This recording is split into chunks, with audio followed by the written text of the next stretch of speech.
Well, it was a great game to be a part of, that's for sure. The disappointing thing is it's the last one, and had a playoff feel to it.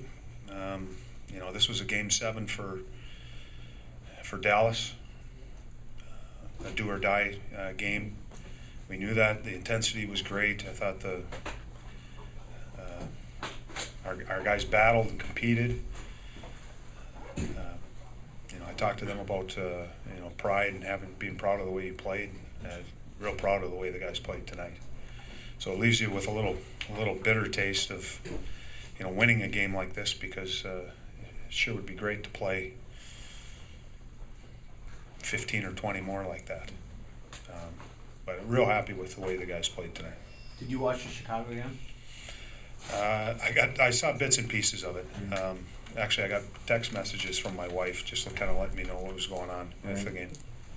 So, I mean, obviously you come into a game knowing that you're going to be spoiler. What's that feel like, and how motivated do you think that made you guys? I think it made them motivated. It made me motivated. Got me going. It is last game of the year, and you're playing for pride.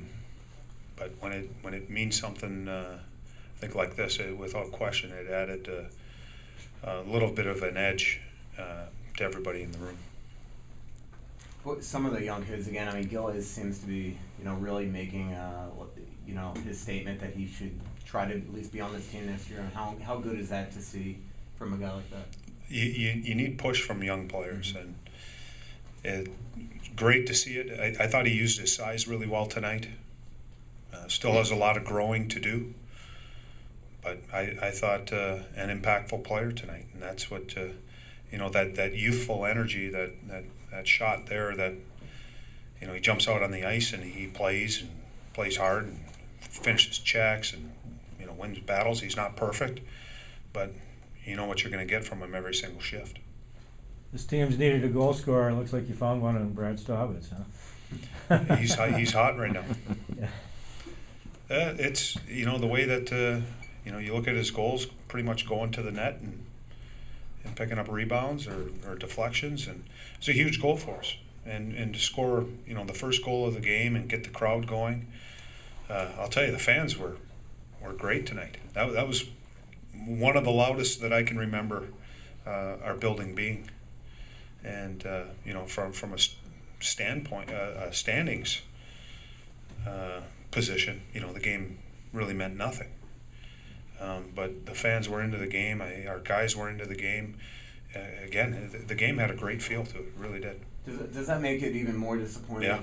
Yeah. I mean, that's we talked about it in the back. I said, you go around and you're talking about congratulations on the win, and to me it's still that bitter taste. You see the way the guys battled and competed, and again, playing in a big game. And to anybody that's in the sports business, whether you're an athlete, a player, or a coach, or management, these are the games you live for. These are the games you want to be a part of. And it was a lot of fun being a part of this game. Again, the bitterness just comes from you want more of it. Do you worry now? Yourself, why didn't we do this before?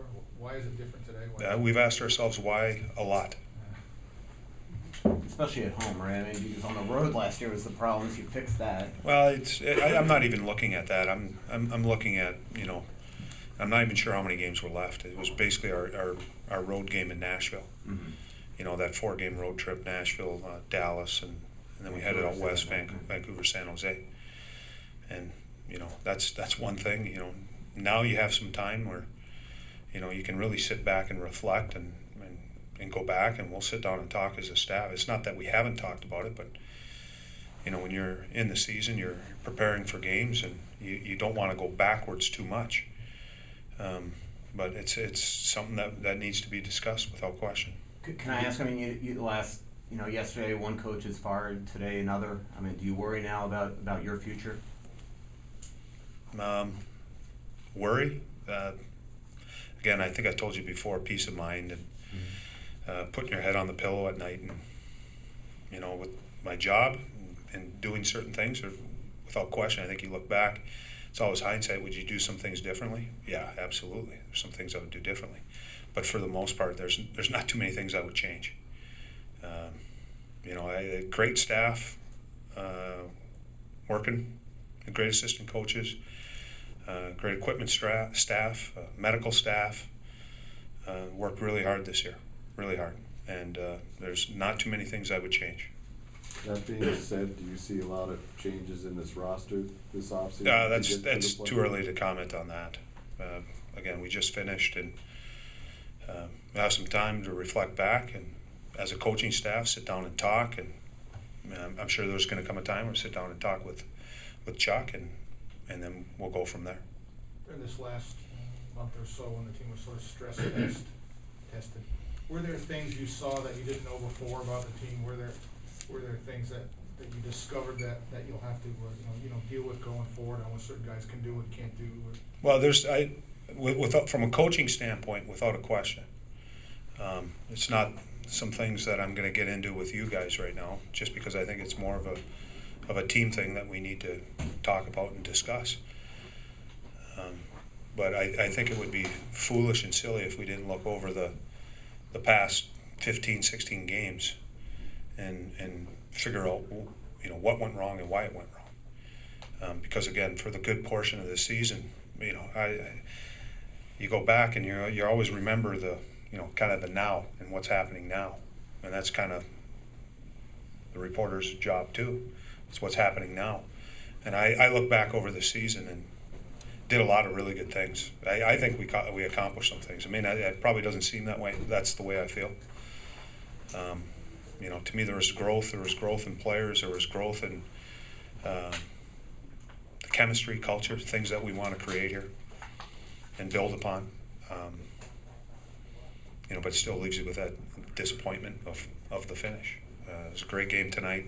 I think we finished on the right note, but I'm just talking about being so close and feeling that you're right there and actually really feeling like you had it. It leaves you with a really empty feeling. Is your system the way you want to play? Is that in place now? System, the way I want to play. It seems like it's, I don't want to say changing, but it's evolving. And some of that has to do with injury and personnel. Who you're playing. It seems like game in and game out. How you want to play. It's my attitude, my mentality is still the same. I still want to be an aggressive team. I don't want to sit back. I don't want to. I know it may come across at times as we are sitting back, but to me that's certain times that's the way we have to play. But I still want that aggressive mentality. Chuck was talking the other day about the importance now of adding a shoot first mentality type player. How important is that in your system? Without question. Whether it's from a defenseman or a forward. To me, it's almost there's some filtering, or it's contagious. You see it in practice, you see it in games, and we stress it. I mean, we say it. I don't know how many times a day.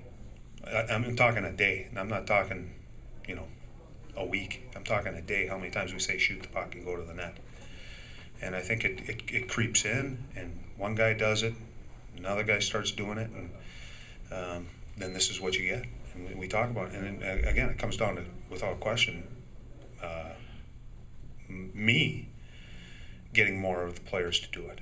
But you watch teams play, and there's a reason why San Jose is successful. There's a reason why Detroit is successful. And most of the players are shoot first mentalities. And you think about Detroit, and they're a skilled team, and San Jose, they're a skilled team. But once you start establishing that shot, it starts to break them down, because now it's like pounding the ball in football. You run. You establish that run game. Now it opens up the passing game. And if you come out and shoot the puck, it does open up other things. But if you come out and pass, it usually doesn't open up the other thing. Thank you. Thanks.